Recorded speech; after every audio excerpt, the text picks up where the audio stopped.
Reigate Avenue Recreation Ground, or the Daisy Field as it is commonly known, is not the sort of place that usually draws the attention of anyone. But in the autumn of 2016, an idea came to fruition, and a planning application was conceived to have a professional standard games pitch placed upon it. The application was made by Glenthorne High School in partnership with Sutton Common Rovers Football Club. The pitch would be a synthetic grass surface, a multi-use games area, or MUGA for short. It would be Sutton Common Rovers' first team's home ground throughout the football season. The rest of the time it would be used by Glenthorne High School pupils, and it would also be available to the local community and disabled sports. It would consist of a small stand, a pavilion and changing rooms. There would be low-level floodlighting, and it would be enclosed in palisade fencing. The controversy is that the land is metropolitan open land and should not be built upon, albeit a games pitch is not a building and the current use of the land's purpose would not be altered.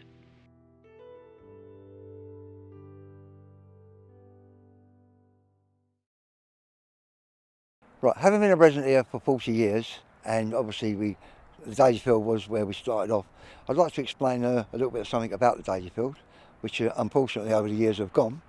Over to my right hand side, over in that direction, there was a pavilion, and in that pavilion obviously was used by the local residents, and it had changing rooms, showers, all that sort of stuff. It was a wooden sort of hut, quite big, but a wooden sort of hut. And over the years, obviously, it sort of disintegrated and it never got replaced. Used by the local community for various sports, and one of the sports it was used for was right at the far end, was the national hurling. It used to have a rugby pitch right at the far end, between the two trees, of where they used to play regular, every weekend, very high standard hurling games. And obviously, the doors were always open so people could use the change rooms to change if they wanted to. And also, over here, we had two pitches that we used to use ourselves, obviously, as well. And there was quite a bit going on, well used by the community in those days, which unfortunately has all disappeared over the course of time. Yeah, so I'm Steve Hume, head teacher of Glenthorne High School. The history of the school actually dates back to 1933, and that it started on the Glastonbury Road site. Then it moved here in 1958. This site used to be a willow tree farm, which not a lot of people know. And if you actually look around the site, you can see it quite quickly because we've got 5 enormous willows on the site. And the emblem, the logo of the school is a willow tree. So 1958, it started out as a girls' school, 277 girls on the roll and just a handful of teachers, less than 20 teachers. In 1982, it became Glenthorne High School for girls, still on this site. And then it became Glenthorne High School in 1993 when boys came to the school, so it became co-educational. And then in 2011, we became an academy. And in 2012, we became an outstanding school as judged by Ofsted. Over the last 5-7 years, the school has been expanding. So at this moment in time, we have 1,520 pupils. In September, probably 1,550 pupils. And so what we've been doing is expanding the school, not because we wanted to expand the school, because we were quite happy with it around 1,300, but because the population of Sutton is growing. And it's growing quite significantly. And so most of the schools in Sutton have expanded, and we've expanded by pretty much 30 pupils in each year group. But every time you build on a school site, that leaves less space for the pupils to socialise, run around, use up their energy. And so what we said to the council was, if you want us to expand, we're fine to expand, there's no problem with that. You give us the money to expand, we're more than happy to expand. We'll build new buildings, but we need more space as well. And so they committed to giving us more space, and that space was on the Daisy. And the sort of problems we've had, first of all, it's very poorly drained. And so for many months of the year, you can't use that area. So certainly November, December, January and February, depending on the weather. Right, I'd like to say directly behind me is a spring, it's a river that runs directly along. and it's been, unfortunately, it does tend to flood the daisy field, and it disrupts the school. We use grounds over here and have to cancel many games over here. Well, the advantage will be to have the 3G pitch put over here will be, obviously, the drainage will be done. That particular part of the daisy, albeit it will be that only part, but not the rest of it, but that part of the daisy will be actually relayed and redone so that that part will be all year round, will be okay for the school to use and the football club to use. For many years, we've wanted to have a 3G Mooga on the daisy field, as we call it, Sutton Common Recreation Ground. And when I say for many years, over a decade, we've been trying to have that. And of course, that sounds a great idea, and it is a great idea, and I'll obviously talk to you about that later. But the problem is funding that, because a Mooga on the daisy would cost over £1 million, probably £1.5 million. And so we needed a partner. Now, Sutton Common Rovers proved to be the perfect partner in the sense that they approached us and we said, yeah, this sounds like a really good idea because we want a Mooga on the daisy. We want it to be for community use, but we can't access £1.5 million worth of funding. You want to come back to Sutton Common Road, because that's in your name, Sutton Common Rovers. You want a home where you've historically had a home. And so it seems like a perfect marriage, if you like, in the sense that they want to come here, we want the Mooga on the daisy, they can access that funding through Sport England and the Football Association. Hi, I'm Justin Salmon from Sutton Common Rovers Football Club. I'm the Club Development Officer. I look after all the welfare of the club, from the youth to the adults, and the future of the club's facilities, etc. The facility will be fully funded through funding channels available to the football club and to the school. There's plenty of available funding channels for us to go for, to be able to pay for the whole project. It will be no taxpayers' money towards the project at all, but it will be a benefit to the community that they will have access to the facility. We have part of our land that we'll give, and we will administer the area for the school and also for the community, because it's so important that the community get the benefits out of the Mooga. That it is a public park, and we're quite happy for it to be a public park, but it's mainly used by dog walkers. And although most of the dog walkers are highly responsible, some aren't so responsible and leave dog mess around, so our PE teachers have to go out every day clearing up the mess before the pupils can actually use that area. Well, good morning. I've been asked to give my views on the changes that have been asked to be made here at the Daisy Field. I have been to the meeting, so I know all what's proposed and what people would like and what they don't like.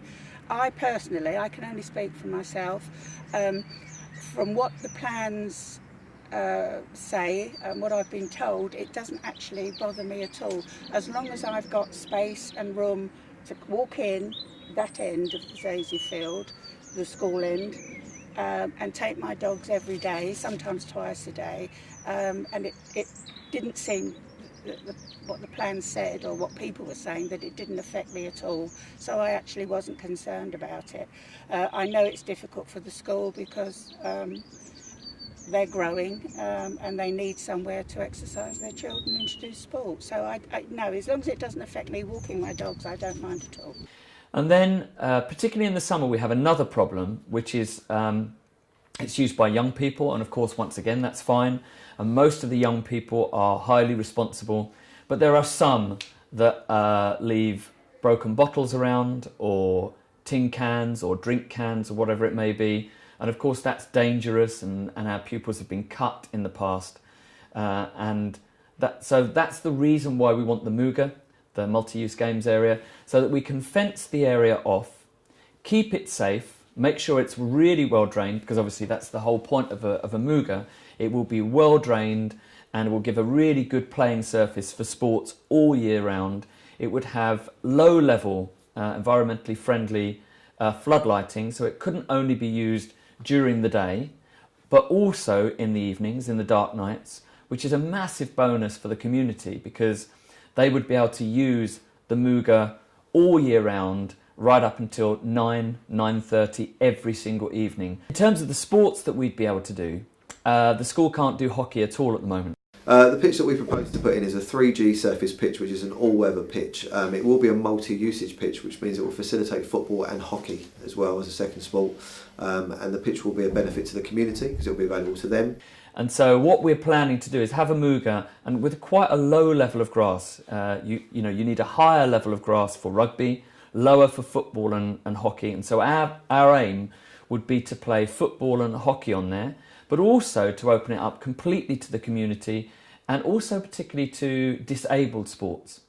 Certainly for young people, local primary schools, any local clubs that want to play football or hockey on that area, the local primary schools are very keen on the idea. They can obviously send their pupils along after school in the winter nights when it's already dark, and they can play there from 4 till 5 o'clock, their football matches or their hockey matches. The club currently ground shares at Sutton United, which we are now at Sutton United. We got a ground share with them, and that's where our senior teams are based at the moment, and our youth teams are based over in Wallington. All parents were emailed a letter saying that we're trying to build a Muga, and these are the benefits, these are the drawbacks. We are in desperate need of changing rooms, with only one changing room normally used by 3 years all at once for PE. We had a survey done by people who live in the 1817, which is directly opposite to where we want to build the Muga. And most of them were in agreement, and a lot of them were really happy that we were trying to build something on this amazing place we already have. But the thing is, it's not used. At previous schools which I've been to, there have been these muggers and artificial grounds, and from experience I know they're very well used facilities. So by creating this pitch on this area of land, I can definitely assure you that it will be used. It will be very beneficial for all players who are playing on the pitch, as it will be a fair match and the weather will not affect their score or how they play. And it will also prevent injuries, so it will be safer. I'd like to put people's minds at rest in terms of any noise or light pollution the facility may bring. We have engaged with the local people, and we have shown people that there won't be any light pollution with the latest technology that's used, although the light will only focus on the actual pitch itself. In terms of noise pollution, they won't notice anything from the noise pollution in terms of any more noise than the 8217 currently gives off. Any concerns that dog walkers may have in terms of the facility going in need not be concerned. There will be plenty of Reigate Avenue Recreation Ground still available for dog walkers to use. Also, you still have Sutton Common, which is obviously down the road from the site, and you have Rose Hill Park, which is literally on the other side of the road from the site. So there needs to be no concern with dog walkers. Plenty of area for dog walkers. We've looked into car parking. Obviously that's been raised as a concern.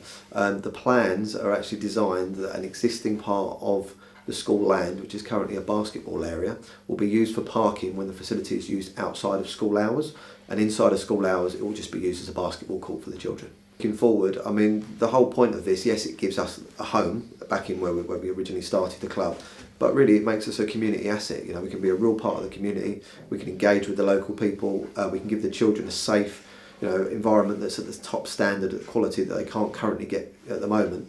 So really we see ourselves as a real embedded part of the community in years to come. We've been trying to get this Muga for over 10 years, and we've actually made more progress than we ever have in the last 10 years over the last 6 to 12 months. So we've gone to the local area committee, and the local area committee have agreed in principle for the Muga to be on the Daisy. But there are three more areas, action points that we need to achieve. The first is that it needs to go to the Environment and Neighbourhood Committee, and they need to agree to a lease. When they've agreed to lease the land, then we need to go through the planning permission process. And when we've gone through the planning permission process, we need to get the money. And then once we've gone through all of those stages, we can then start developing the Muga and putting it in place. Once we've gone through those stages, it'll only take 6 months to 12 months to put it into place, and so it can be of immediate benefit to the community. The school's numbers are growing. The current changing facilities will not cope. Sutton Common Rovers, as their name suggests, started playing football on these very pitches in 1978. Their success and the FA regulations covering minimum home ground facilities meant that they had to move. They are now a semi-professional side and, having spent years of nomadic ground sharing, they want to return to their roots. The decision as to whether or not we see a third-generation football and hockey pitch ultimately rests with Sutton Council's planning committee. It will be a decision that will have long-lasting effects.